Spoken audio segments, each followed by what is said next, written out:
এদিকে আজকের এই বৈঠক থেকে বিজেপি নেতৃত্ব তারা কি বলেন সেদিকেই সবার নজর ছিল। বিজেপি রাজ্য শীর্ষ নেতৃত্বের ভূমিকায় প্রশ্ন, ব্যর্থ নেতৃত্বকে টার্গেট বিষ্ণুপুরের সাংসদ সৌমিত্র খায়ের। সাংগঠনিক দুর্বলতা নিয়ে নেতৃত্বকে নিশানা করেছেন তিনি। লোকসভায় বিজেপির ভরাডুবিতে সরব হয়েছেন সৌমিত্র খা, অর্জুন সিংরা।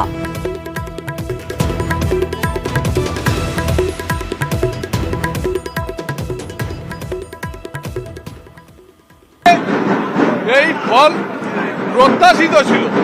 আমার মনে হয় যদি সঠিক দিশা দেখাতে পারে তাহলে দল হবে, আর দিশা দেখাতে না পারলে পুরো ফেল করে যাব। তারপরে বলি সাংগঠনিক রদ বদলের নিশ্চয়ই দরকার আছে। কোন ব্যর্থ মানুষকে, ব্যর্থদেরকে সবাই দেখতে পছন্দ করে না, নতুনদেরকে সুযোগ দিতে হয়। আমার মনে হয় নিশ্চিতভাবে সাংগঠনিকভাবে পরিবর্তনের নিশ্চয়ই দরকার। সেই জন্য তো কার্যকরী বৈঠক হয়, হয়তো দিল্লি সেটা ভাববেন।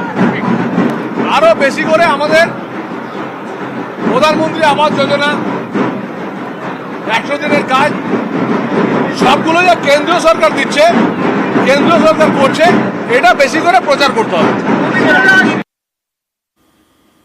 এর নামার জন্য আমি ডাক দিয়েছিলাম, মাঠে নেবে ও শুধু বাড়িতে বসে ওই আলোচনা করলাম, ইমপ্লিমেন্ট হলো না।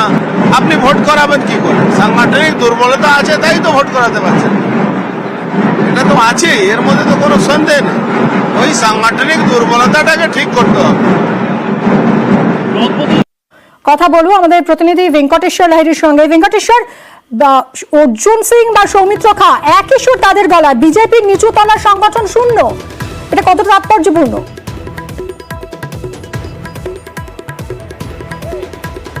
দেখো, রাজনৈতিকভাবে অত্যন্ত তাৎপর্যপূর্ণ। তুমি জানো যে লোকসভা ভোটে নির্বাচনের যে ফলাফল, সেই ফলাফল আসার পরেই সৌমিত্র খা থেকে শুরু করে দিলীপ ঘোষ তারা কিন্তু এই ব্যর্থতা জন্য কার্যত রাজ্য নেতৃত্বকেই নিশানা করেছিলেন। আজকেও যে লোকসভা নির্বাচনের পরবর্তী সময় যে বৈঠক, সেই বৈঠকে সৌমিত্র খা তিনি যেটা বললেন যে ব্যর্থদের উপর কেউ ভরসা রাখতে পারবে না এবং সাংগঠনিক রদবদল প্রয়োজন, এবং আগামীর যে 26-এর নির্বাচন, সেই নির্বাচনে আগে দলকে সংঘবদ্ধ করতে হবে। সৌমিত্র খা থেকে অর্জুন সিং তিনিও একই কথা বলেছেন যে নিচু স্তরের সংগঠনকে মজবুত করতে হবে। সব মিলিয়ে আজকে যে নির্বাচনের পরে প্রথম যে বৈঠক রাজ্য কমিটি, সেখানে রাজ্য নেতৃত্বের পাশাপাশি কেন্দ্রীয় নেতৃত্ব তারাও রয়েছেন সেখানে। সেই বিষয়টা সামনে আনতে গিয়েই সৌমিত্র খা কিন্তু স্পষ্ট জানিয়ে দিলেন যে সাংগঠনিক রদবদল প্রয়োজন, এবং অর্জুন সিং তিনিও কিন্তু বললেন যে সংগঠন যে দুর্বল, সেই বিষয়টা কিন্তু অর্জুন সিংও তার বক্তব্যে তুলে ধরলেন। ফলে নির্বাচনের পরে প্রথমবার যে রাজ্য কমিটি, রাজ্য বিজেপি তারা বৈঠকে বসেছিল, সেখানে ঐক্যমত্য নয় কিন্তু রাজ্য শিবিরের নেতৃত্ব। যদিও সুকান্ত মজুমদার রাজ্য কমিটির আজকের যে বৈঠক সায়েন্স সিটিতে চলছে, সেখানে তার বক্তব্যে তিনি বলেছেন যে এক হয়ে সবাইকে কাজ করতে হবে, নতুন পুরনো সবাইকে মিলে এক হয়ে ঝাঁপাতে হবে। সব মিলে বলা যেতেই পারে সৌমিত্র খা কিংবা অর্জুন সিংয়ের আজকে বৈঠকের আগে তাদের যে বক্তব্য, সেই বক্তব্যে যথেষ্ট কিন্তু অস্বস্তিতে পড়ল রাজ্য বিজেপি শিবির। ধন্যবাদ ভেঙ্কটেশ্বর। যদিও ফল খারাপ স্বীকার করেও এগিয়ে যাওয়ার বার্তা দিয়েছেন সুকান্ত মজুমদার, শুনুন। 26-এর বিধানসভা সামনে রেখে আমাদেরকে সামনের দিকে এগিয়ে যেতে হবে। যেখানে আমাদের হয়তো ক্ষত বা রক্তক্ষরণ হয়েছে, সেই জায়গাতে আমাদেরকে এগিয়ে যেতে হবে। এদিকে রাজ্য বর্ধিত কমিটির বৈঠকে এলেও কোনো রকম মন্তব্য করলেন না দিলীপ ঘোষ।